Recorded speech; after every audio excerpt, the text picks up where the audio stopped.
नमस्कार सम्पूर्णमा। आज चाहिँ अलि फरक विषयवस्तु भनौँ केही नौलो कुरा सम्बन्धी भिडियो ल्याएर आएको छु। कृपया अन्तिमसम्म हेरेर साथ दिनुहोला।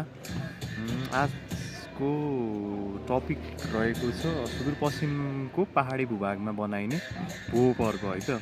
भोग पर्वको बारेमा मैले सुनेको जानेको केही किंवदन्तीहरू हजुर समक्ष प्रस्तुत गर्न चाहे। टाइम छ भनेपछि कृपया अन्तिमसम्म हेरेर सुनिदिनु होला सानो प्रयासको लागि। सामान्यतया भोग पर्व चाहिँ सुदूरपश्चिमको पहाडी जिल्ला बझाङ, बाजुरा, अछाम, डोटी मुख्यतया यी 4 जिल्लाहरूमा चाहिँ भोग पर्व मनाउने गरिन्छ। अब भोग पर्व के हो बुझौँ है त। भोग पर्व भन्नाले एक किसिमको युद्ध कला हो जसमा चाहिँ महाभारत कालसँग सम्बन्ध रहेको छ। जति बेला चाहिँ महाभारत कालमा पाण्डव र कौरवहरू बीच युद्ध हुनु पूर्व जब उनीहरूले जुवा खेले र जुवामा पाण्डवहरूले आफ्नो सम्पूर्ण सम्पत्ति सबै दाउमा हारे अनि हारिसकेपछि ल अब के गर्ने त भन्दा पाण्डवहरूलाई चाहिँ कौरवहरूद्वारा चाहिँ 14 वर्ष वनवासको उनीहरूले चाहिँ माग राखे। जुवा हारिसकेपछि अब उनीहरूले भनेको माग त उनीहरूले पुरा गर्नु पर्यो। त्यही अनुसारले अब उनीहरूलाई ल ठिकै छ हामी 14 वर्ष वनवास जान्छौँ भन्ने उनीहरू बिच सहमति भयो र उनीहरू वनवास जानको लागि तयार भयो 14 वर्षको लागि। जसमा चाहिँ के थियो भनेपछि 13 वर्ष चाहिँ वनवास बस्नुपर्ने र 1 वर्ष चाहिँ गुप्तवास बिताउनु पर्ने। गुप्तवासको शर्त के थियो भनेपछि बाइचान्स तिनीहरूले गुप्तवासको दौरान पाण्डवहरूको परिचय खुल्यो भनेपछि फेरि 14 वर्ष वनवास बस्नुपर्ने यस्तो शर्त राखिएको थियो र उक्त शर्त मानेर उनीहरू वनवासको लागि गए। 13 वर्ष उनीहरूले जेनतेन वनवास कटाए। अब 1 वर्ष बच्यो। अब त्यो बचेको 1 वर्ष कसरी कटाउने त भन्दा उनीहरू सुदूरपश्चिमको भनौँ या नेपालको पश्चिमी पहाडी भेगतिर लागे। पश्चिमी पहाडी भेगतिर लागिसकेपछि अब समय कसरी व्यतीत गर्ने भन्दा उनीहरूले विभिन्न देवलहरू निर्माण गरे, ढुङ्गेधारा पाटीपौवाहरू निर्माण गरे। अब जसका ज्वलन्त उदाहरणहरू अहिले पनि देख्न सकिन्छ।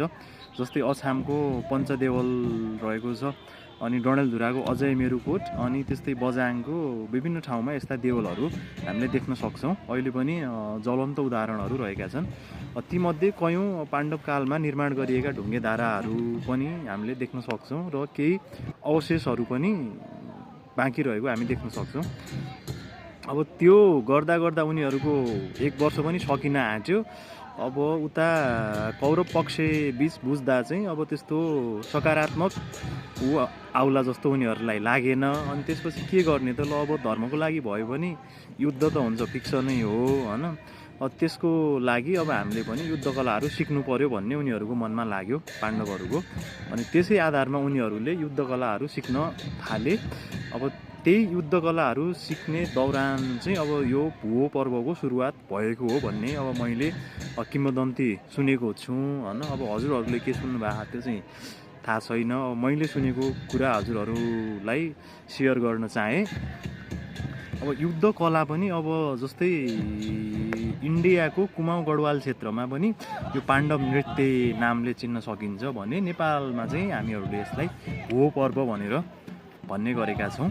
अब यो भोग पर्व चाहिँ अब के त भन्दाखेरि भोग पर्व चाहिँ मङ्सिर महिना अथवा पुष महिनाको कृष्ण पक्षको औँसीको दिनबाट यसको सुरुवात गरिन्छ। अब यसको सुरुवात गरिन्छ। अब त्यसमा चाहिँ के त्यो द्वितीयाको दिन चाहिँ अब धानको चिउराहरू कुट्ने गरिन्छ। अनि प्रत्येक परिवारले अब यो चिउराहरू चाहिँ बनाउनु पर्ने नै हुन्छ। अब उक्त भोग खेल्ने मान्छेहरू आउँदा चाहिँ उहाँहरू अब सगुनको रूपमा चाहिँ यो चिउराहरू अनि केही दान दक्षिणाहरू दिने चलन छ। अब यो भोग नाच अब कसरी खेल्ने त भन्दा हामीहरूले हिउँदे बालीको रूपमा गहुँहरू लगाएका हुन्छौँ हैन। उक्त गहुँको खेतमा गएर चाहिँ अब बिचमा दमाईहरू बस्नुहुन्छ अनि वरिपरि चाहिँ गोलाकार रूपमा चाहिँ घुमेर यो नृत्य खेल्ने गरिन्छ। अब हातमा एक हातमा ढाल समात्या हुन्छ अनि अर्को हातमा तरवार हुन्छ। अनि उक्त भोगको दौरान हामीले विभिन्न किसिमका युद्ध कलाहरू देख्न सक्छौँ। त्यो भो चाहिँ हजुरको अब एउटा फिक्स ठाउँ स्थान बनाएको हुन्छ जहाँबाट चाहिँ अब भो खेल्न सुरुवात गरिन्छ।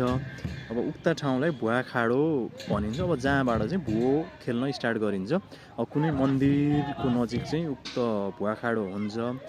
यो स्थानमा सम्पूर्ण गाउँका दाजुभाइहरू जम्मा भएर चाहिँ भो खेल्न सुरु गरिन्छ। अनि त्यस पश्चात चाहिँ अब गाउँका अब उच्च औदा अथवा के हुन्थ्यो भनेपछि पहिला चाहिँ अब कुनै पनि काम गर्नका निम्ति अब विभिन्न परिवारहरूलाई एउटा पद अथवा कामको जिम्मेवारी सुम्पिएको हुन्थ्यो। जस्तै मुखिया, अनि रजबार, अनि नाइक, जिम्माल, अब यस्ता पदहरूद्वारा अब उनीहरूलाई अब विभिन्न कामको भारहरू सुम्पिएको हुन्थ्यो। अब यो भो पनि अब सुरुमा अब यिनै व्यक्तिहरूका घरबाट चाहिँ सुरुवात हुन्छ। नाइक, मुखियाहरूका घरहरूबाट सुरुवात भएर अनि त्यसपछि चाहिँ अन्य गाउँलेहरूको घरमा चाहिँ भो खेल्ने गरिन्छ। अब कस्तो अवस्थामा भोहरू खेल्छन् भनेपछि अब कुन भएर नाचिन्छ। अब केही क्लिपहरू म हजुर समक्ष सेयर पनि गर्न चाहन्छु। अब कसरी खेलिन्छ भन्दा अब देख्न सक्नुहुन्छ हजुरहरूले।